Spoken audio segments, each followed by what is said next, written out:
Good evening, everyone. I'm Susan with the Hawaii State Public Library System, and we're so glad you've joined us tonight for our program on Pono fishing. This program is part of our statewide summer reading program, and we are celebrating the theme, Tales and Tales. We are highlighting animals of the land and sea, and through this talk on Pono fishing, we hope everyone can learn about how we can all be better stewards of our oceans and wildlife. Tonight, we're going to focus on the islands of Maui, Molokai, and Lanai. Every Wednesday evening in July, we'll host another Pono fishing talk on one of the other Hawaiian islands. Joining us are two specialists from the Department of Land and Natural Resources, Adam Wong from the Division of Aquatic Resources, and Kehau Kimokeo from the Protected Species Program. Both Adam and Kehau are Maui natives, and their love and commitment to protecting and conserving Hawaii's natural resources will become evident through their sharing. First, we're going to start with Adam and follow with Kehau. Please feel free to ask questions and use the Q&A box to put your question in, and we will share them with our speakers. So without going further, I'm going to introduce Adam Wong. Adam, thank you for coming tonight to share with us. Thank you for having us. Right on. So I guess it's my turn. How's it, everybody? Aloha mai kaku. I am Adam Kaleolani Wong. I am from Waiahuli upcountry, Kula, Maui. I'm born and raised Kula boy. And now I work for the Division of Aquatic Resources. In the presentation, I'll kind of go over that a little bit more in depth so you kind of know what we do and where we're from. But what I plan to cover in this presentation, or what we're supposed to cover, is Pono fishing. What is Pono fishing? You know, that word is used so not loosely, I don't know what the word is, but it's all over the place. Pono fishing is everywhere. You hear it. But what I kind of want to explain to you is the reasons why. Why do we have to fish Pono? I mean, I understand that fishing Pono hopefully will increase our fish biomass or increase people catching fish, but what is the real reasons why we need to fish Pono? So I'm going to share my screen now. Hope everything goes good.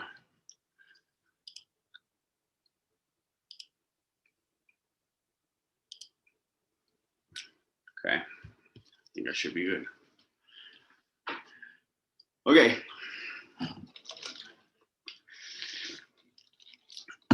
So once again, yes, I work for the Department of Land and Natural Resources.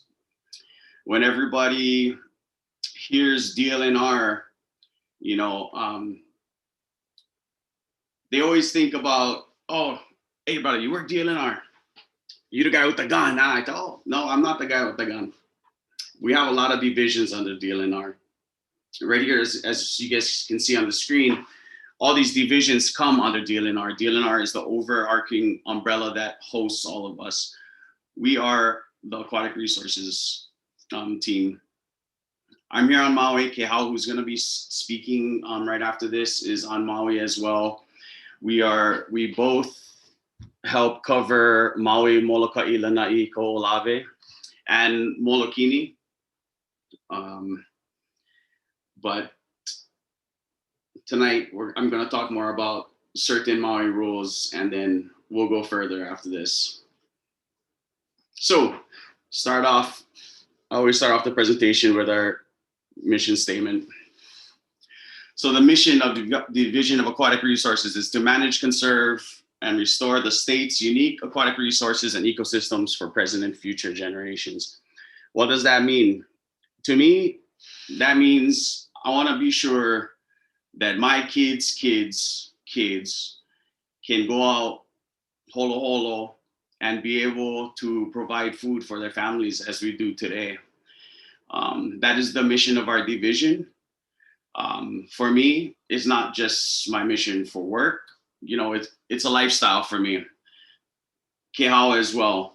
We're both locals, born and raised with a sustainable lifestyle, and our resources are very important to us, which is why we love our jobs, right, Kehau? So Russell, my coworker, gave me this comic that he uses in his presentations, and I really thought it was super cool. So I always put it in the beginning of my presentation. So in this comic, you have this kid that's going into this aquarium store, and he's asking, "Hey, mister," he's asking the owner, "what does he need to create a realistic marine environment?" And then the owner goes and tells him, "You need agricultural runoff, coastal overdevelopment, unprocessed sewage, and depleted fish species." And that is true, because that is what we're dealing with today. If our ocean was an aquarium like the Maui aquarium that we have over here, you know, it's a controlled environment. You can control the nutrients in the water. Everything is pretty protected over there. What we have and what we face right now in Maui waters, we have all these other anthropogenic impacts or other things that's happening, such as runoff, overdevelopment, sewage, and especially our fish is going down because of all of these impacts. So within DAR, we're responsible for managing or trying to figure out answers or solutions of how to address these types of problems. So as you guys all know, we all surrounded by islands. I mean, all our islands are surrounded by water. Joke, we get plenty of species. 25% of them are endemic. So endemic is found here, only here, just in case you guys never know. That's important. If those endemic species go because of our negligence or because we not malamoing them, then not gonna have. So we gotta be sure we do our part. So what I wanted to go over is just a basic how a coral reef ecosystem works, just so you guys can kind of get some background. So this picture shows all the different parts and the players of a coral reef community. So you can see you have your predators, you have herbivores. An herbivore that's on this picture is an uhu or a parrotfish. They're a grazer. They clean algae. You have apex predators that help clean up the reef as well. You have benthic algae, and also you have crustless coralline algae, and that's the framework for building corals. It's like the glue that helps coral reefs build upon each other. Okay. So in this next picture, on the left side, you can see all the circles represent different players in the coral reef community. So you have big circles and smaller ones. When you have the big circles, predatory fish, reef fish, the CCA or the crustless coralline algae, what you're gonna see is a healthy looking reef. And how can you tell you're in a healthy looking reef? Is you jumping in the water, all of a sudden you see all kind of bright colors that's shooting at you, pinks and yellows and greens and blues. That's a good sign that the reef is doing pretty good. And I'm not sure how many of you guys spend time in the ocean, but when you jump in the water and you see this on the bottom corner, you know something has happened. So obviously it was disturbed by something, and that's what we do within our divisions. We got to see, hey, if the reef was beautiful and healthy a year ago and now it's disturbed, something happened. Either you have too much runoff, sewage is being injected over there, something's going on. So that's our job within the department, is try and help figure what's going on and come up with solutions. I guess a coral reef ecosystem is like a Jenga game. I'm pretty sure all you guys know what Jenga is. If you start pulling out too much of those blocks that hold up the tower, it's just like a coral reef ecosystem.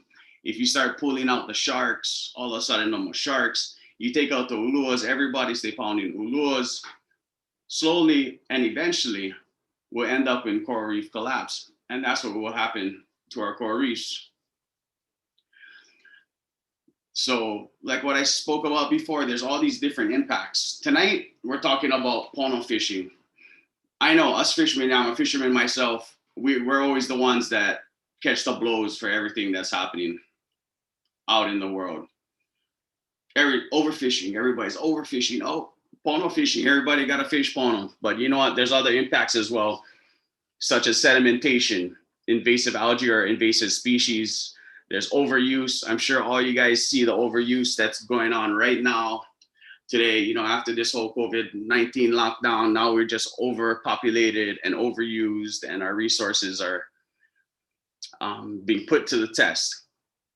But today I'm going to talk about fishing and why overfishing could really be detrimental to our coral reefs as well.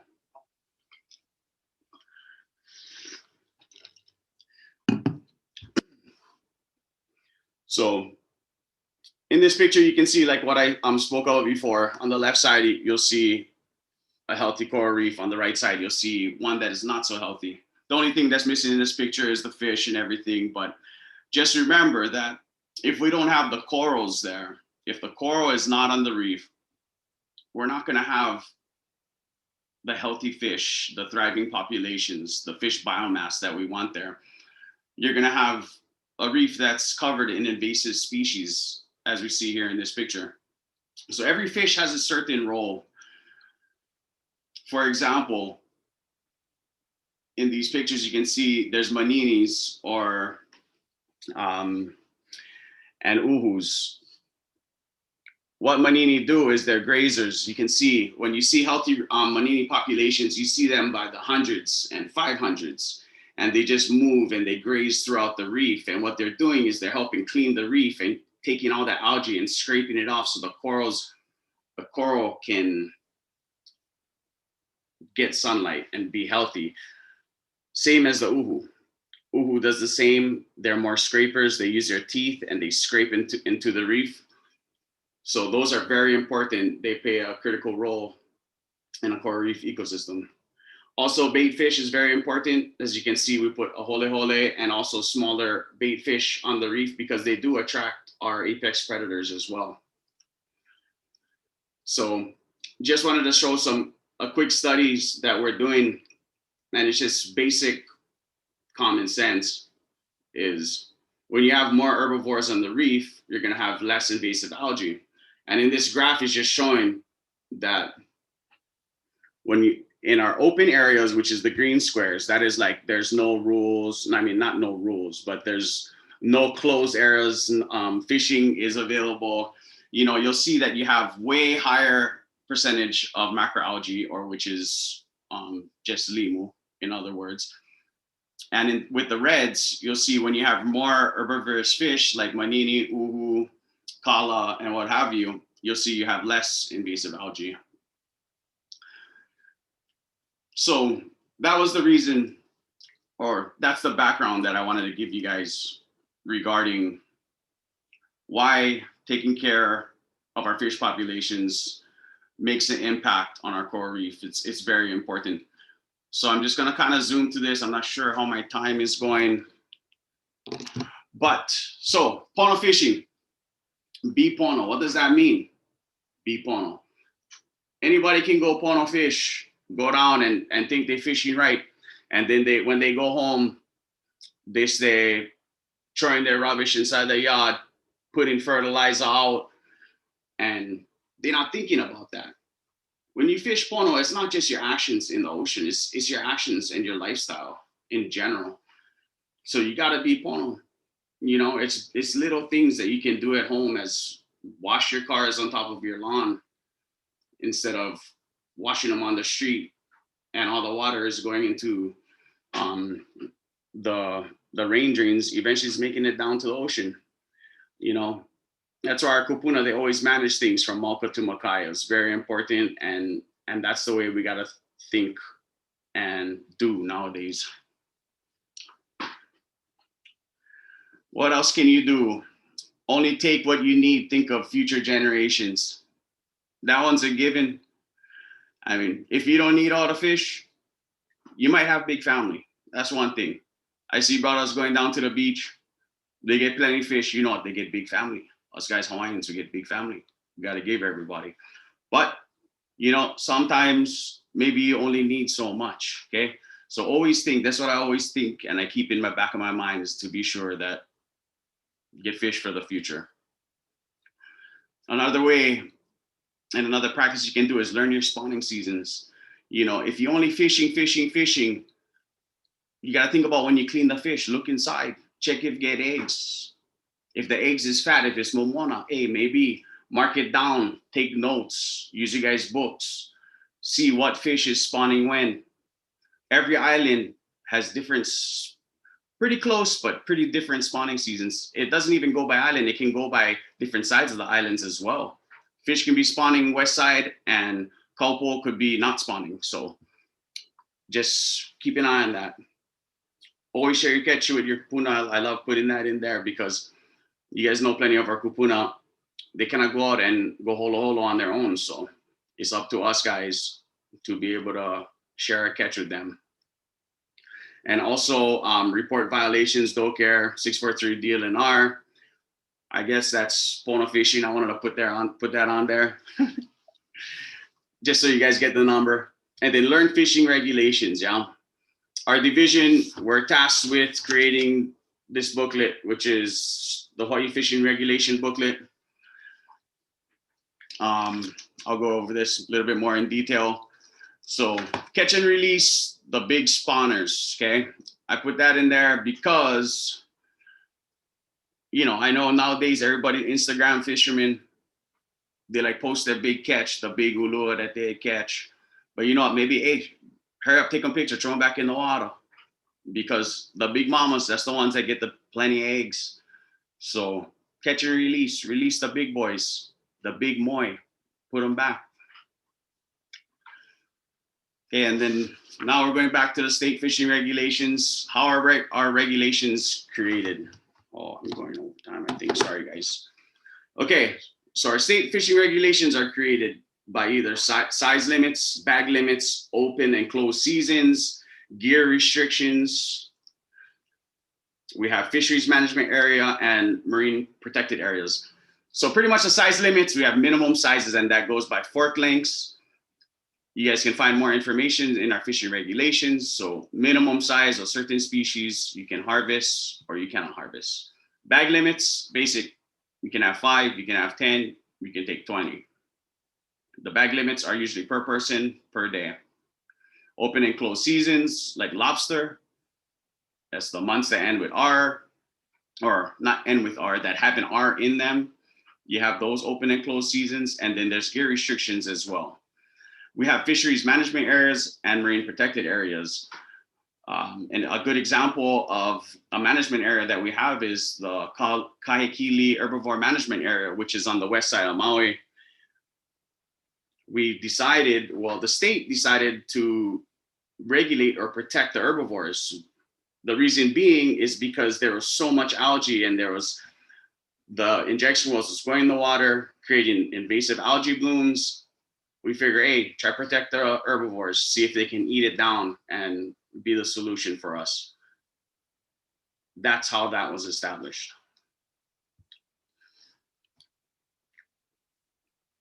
Okay, so pretty much learn the regulations, stay up to date. If you guys need any fishing regulation booklets, they're in all your guys' local fishing stores. If not, they're in our office as well. Molokai and Lanai, they have these. All your DOCARE officers have these. If not, contact Division of Aquatic Resources. I wanted to go over a quick couple of the Maui rules that's a little different than the state rules. The reason being is several years ago, Maui pushed through certain laws because fishermen brought up concerns to us about certain types of fish that they wanted to protect. And hopefully with this statewide initiative that we're trying to do, we're trying to protect the herbivores, we're trying to protect the uhus as well. So it might, I don't want to say now, but hopefully it can become a statewide rule that we can help better manage those populations. So one rule that might be different than other islands, because I am talking about Maui, lay gill nets are illegal in Maui waters. Lay nets, they continue to catch and kill. We still have cases of these here on Maui. Plenty of times when we go out to them, there's turtles stuck inside, sharks, what have you. Not allowed. And then on Maui, we have the special rules, which deals with uhus. And if you're a fisherman or a diver, you should really know these.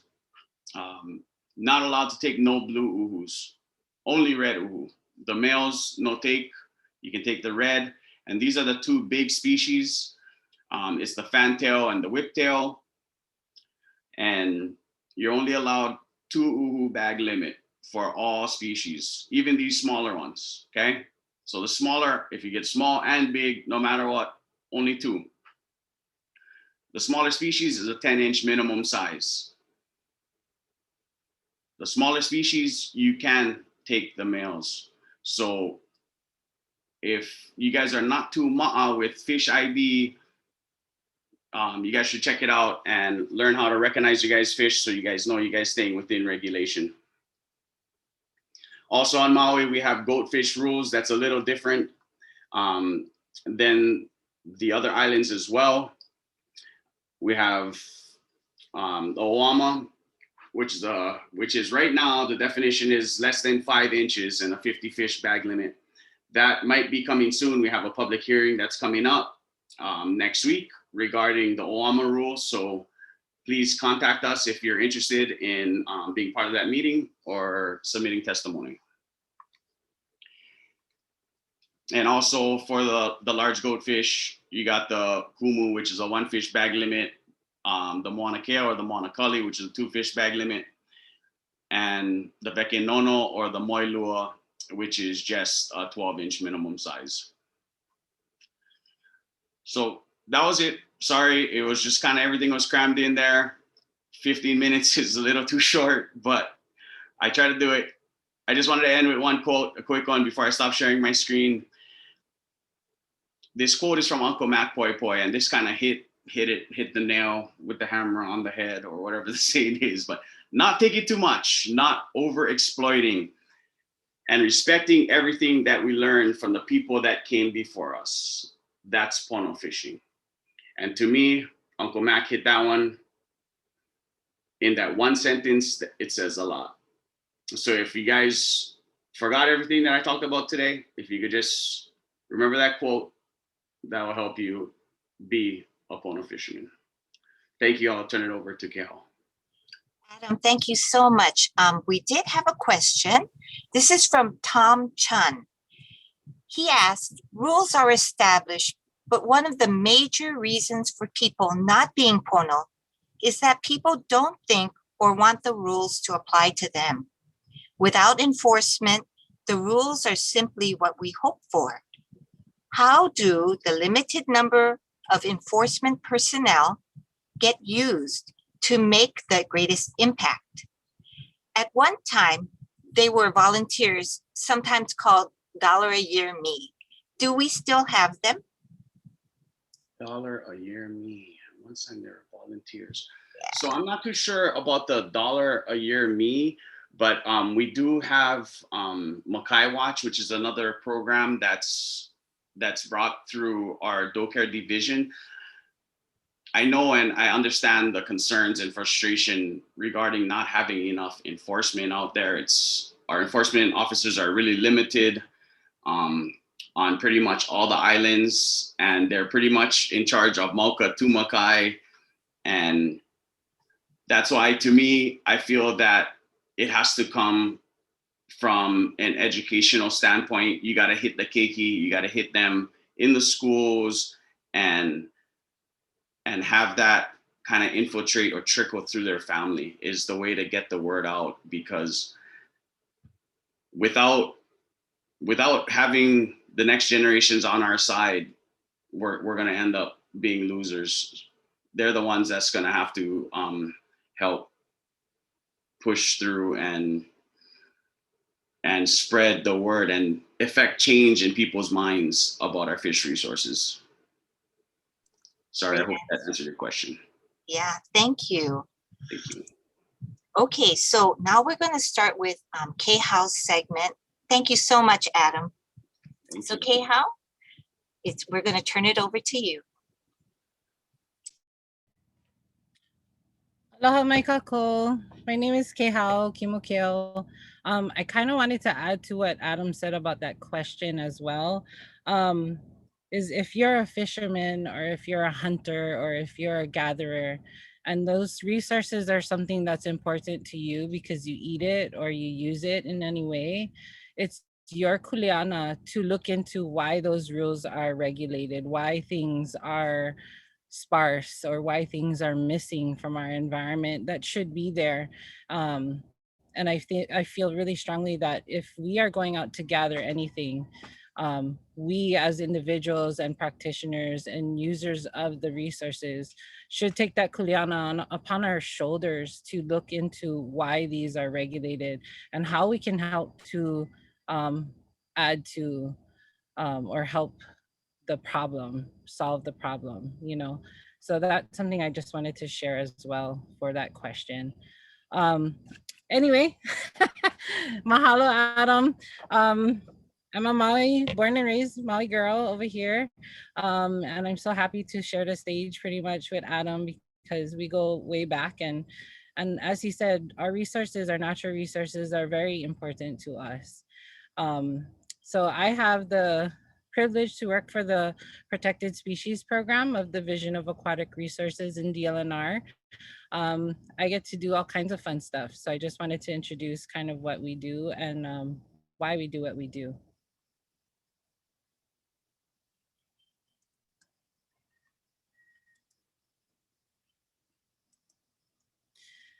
So this is the Protected Species Program staff. We have staff on all the major islands. I'm fortunate enough to be on Maui Nui, but we have field coordinators and leads on all the other islands throughout the state. And my section is on Maui Nui. So what do we do? I get that asked a lot. What do you do? I do outreach. I facilitate research. Well, our team does. We monitor.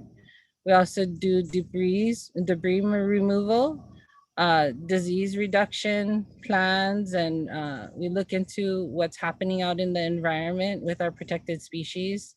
And we're also working on the state's conservation plan. So as I said, my kuleana is in Maui Nui, which includes Maui, Molokai, and Lanai, which is a pretty cool thing. I mean, we have Molokini and Kaho'olawe as well in Maui Nui. And fortunately for me, I get to go and travel and holo holo on the other islands, see how I can contribute and talk story and do education on all the other islands as well. So it is different islands, and even on a single island, we all have different things that we face with the protected species. And you know, everywhere we go, we see different things that are affecting our protected species, our environment, including beaches that, you know, are maybe far away from human populations or right there in hotel areas. So each one is very different. But I just wanted to point out, you know, for me and our Ohana and Adam and our community, fishing is more than a sport. Yeah, fishing is family time. It's sustaining our communities and family. These fishermen, they kilo, they know their place. They see the changes that are happening all around them. They know the weather, they know the fish, they know the ocean and a lot of the fish cycles. And you know, the real fishermen that are sustaining their families with this fish that they catch, they know these things, they're aware, and they kilo these things. They take that kuleana upon their shoulders so they can continue to gather resources. So also fishing, you can see the impacts of the natural systems by human actions firsthand. Most of the fishermen are the first on the scene if something is happening out there or if there's entanglements and things like that. There's many gear types and techniques. Kalamai. So there's many gear types and techniques out there, and it varies between islands or even areas of the island.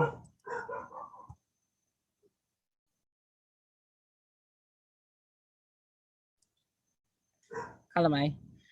So each island has its own issues and threats to protected species. Well, like Adam said, we managed from Malka to Makai, and now land management has changed in our islands and has changed what threats occur in our marine ecosystems.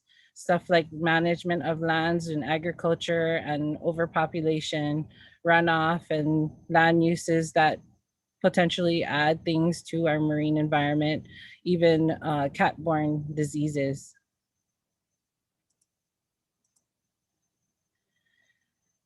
But what this brings up is we traditionally use the Ike kupuna. We learned from our kupuna and had generational practices that have changed throughout the generations to today. I mean, gear has changed, hooks have changed, things have changed in our environment, places are impacted or not impacted. So change has happened generationally through our lives and our kupunas. So as I said, practices were many. There's diving, there's fishing, you could go with the torches. There's different techniques that are used out there. And some that are traditionally have changed over time that further impact our protected species. But there is a way to coexist through this change by being aware of how we affect our environment and those protected species. And so I just wanted to kind of go through some of the protected species under the state jurisdiction that we deal with directly for our protected species program. And these are a few of them. So we have the Hawaiian sea turtles, both the Honu'ea and the Honu, which is the hawksbill sea turtle, and the green sea turtle here in Hawaii that are protected under the state. And threats to these sea turtles in the ocean, either they're consuming it or they're getting entangled in it. Fishing, line, nets, hooks, entanglement or injury is always major with the sea turtles. But other things like human interactions, like touching, feeding, disturbance, lights on the beach, or driving on beaches also affect. Just so you're aware, like people don't realize that it's fun to drive on the beach, but there are many nests, sea turtle nests, that you could be impacting. But it is okay to help. And this is a message that's from NOAA and the state, that it is okay to help when you're fishing around sea turtles. If you see a sea turtle or you caught a sea turtle on your hook, it's okay to reel it in. They advise to hold it by the shell and flippers and cut the line as close to the hook.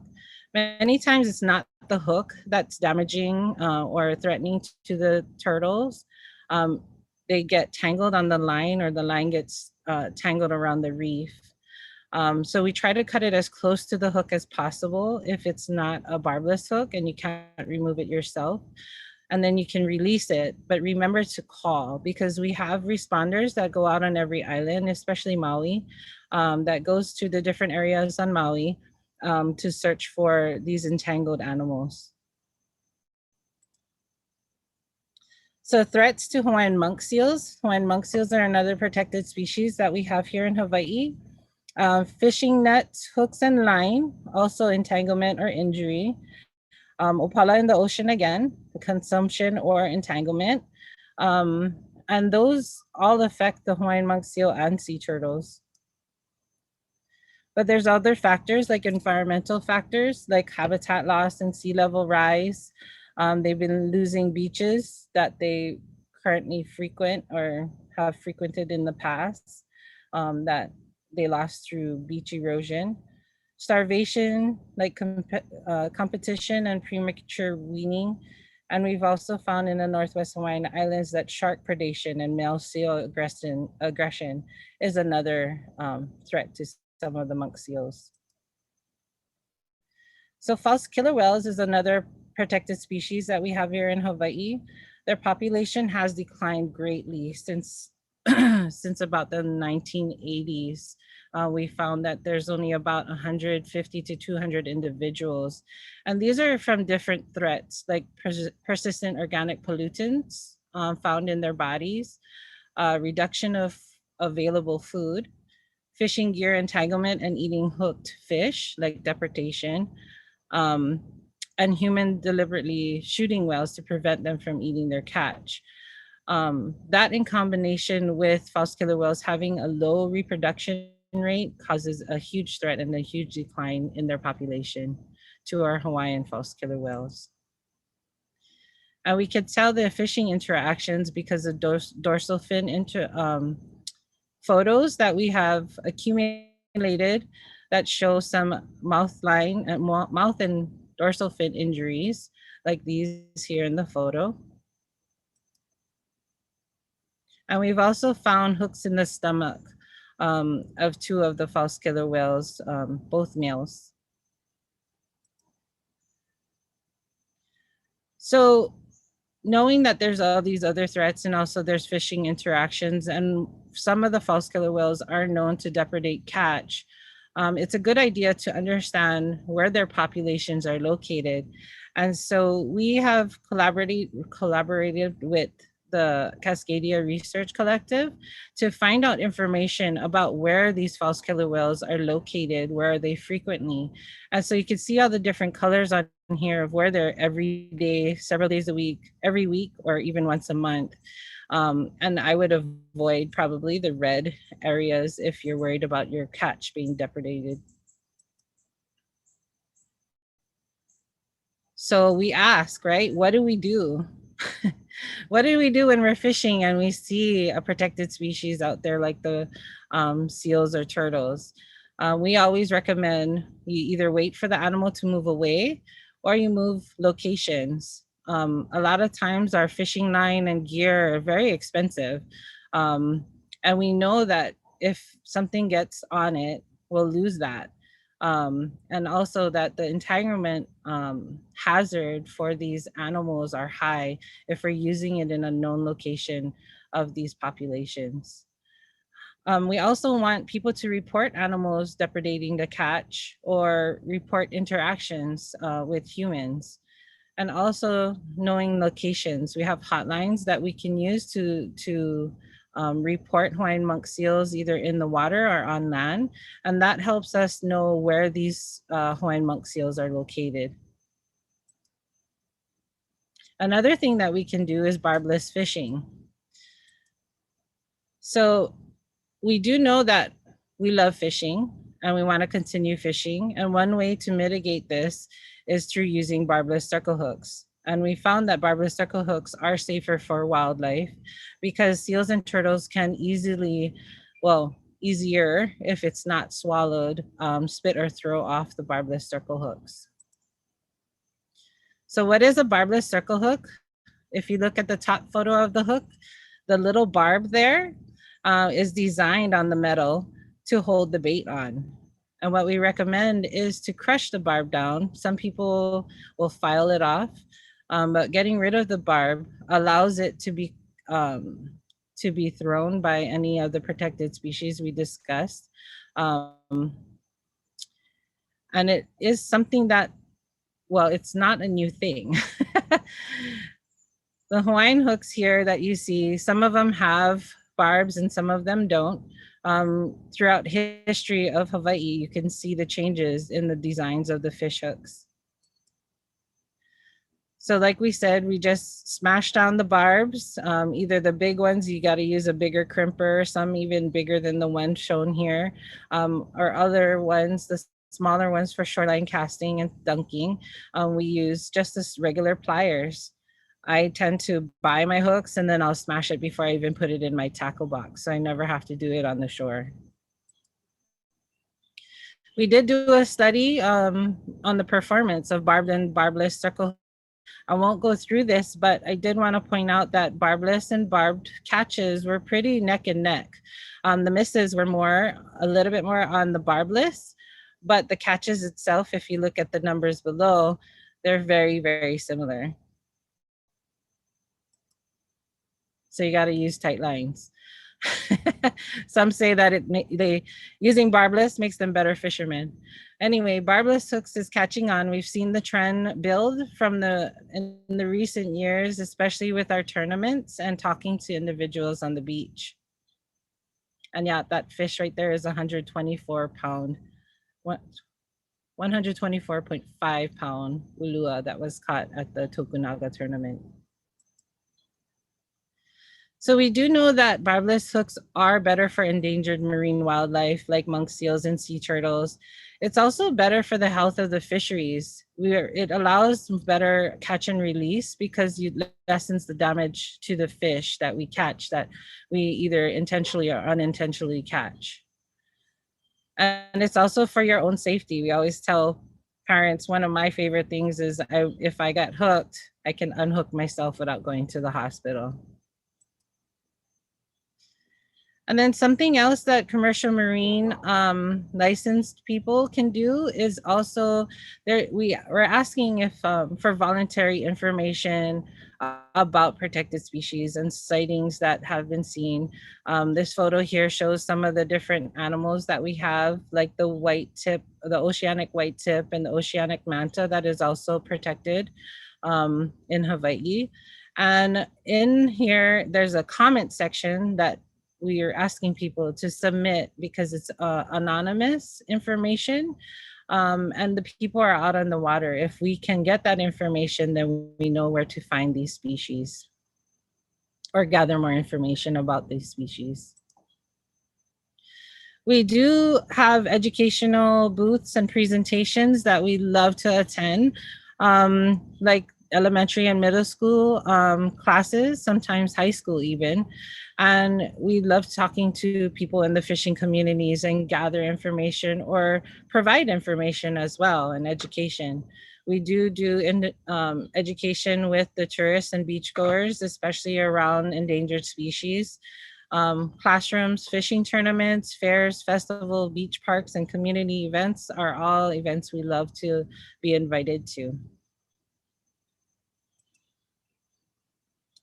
But there's people all around that are creating Pono opportunities, like cleaning the reef, disentangling animals with volunteer organizations. Also, recycling fishing line that is found on the beach or your own fishing line that is no longer used. And then especially through education of our youth, education of each other and passing on this information to the next generation. Because we love to eat fish. Well, I do. My ohana does too. There's nothing like fresh fish and poi on the end of the day to share in, this love that we have for this practice. So how we kokua, to wrap it up, we use barbless hooks. We move over or wait, be line conscious, picking up marine debris, paying attention to our environment and the species that we covered here, self-educate and educate others, report sightings, and keep fishing Pono. Mahalo nui, and appreciate you guys having us today. Thank you so much, Kehau. We did have another question from Tom Chun. He did follow up. He said, I meant to type $1 a year men. He said, I agree with the presenters. Education is the key. As a retired teacher who has worked with fish all his life, how can I be used to help educate our keiki or anyone who wants to learn? I love that. I loved getting asked this question because, we always assume people know how they can help or, what actions can be done to perpetuate some Pono fishing or actions out there that can create a better future for our keiki. And Adam can jump in at any time, but we love being able to have educated people speak out and talk to one another. You know, I always talk to the fishermen. I say, nah, we just talk story. You know, we talk story about why it's not okay to catch the blue uhu, you know, why we want to perpetuate this other action so that way we can provide a better resource in the future. There's volunteer opportunities like we have either a Hawaiian monk seal program, fishing around sea turtles. We do different programs and have volunteer programs that people can learn about it and then teach about it in our schools and things like that. And then just being educated yourself for when you're out there in the community, being able to share your mana'o on the fishing regulations and why it's a regulated thing. Not that it's trying to just be a law or a rule, but there's a reason behind those regulations that are really useful in knowing and being able to share that amongst the community. So I think those are the biggest things is volunteer and then be educated yourself so you can educate others. So thank you for that question. Excellent. Thank you so much. Does anyone else have any more questions? If not, what we wanted to do was just say that, again, thank you so much to Kehau and Adam for sharing your information with us. We learned so much tonight, and we really are so grateful for you sharing all this information. And we're especially excited that the library system is partnering with the Department of Land and Natural Resources this summer to really bring awareness of what we can all do to help. Again, we want to tell everyone we have 3 more Pono fishing programs scheduled this month. Next week, again, on Wednesday, we'll be meeting on July 14th at 6 o'clock, and we're going to highlight the island of Kauai. Please join us and spread the news. You know, invite your friends and neighbors to follow this program. You can easily register through our website at librarieshawaii.org. Thank you again. Have a great summer, everyone, and we hope to see you next week. Thank you and have a great evening. Thank you. Bye-bye. Aloha. Mahalo.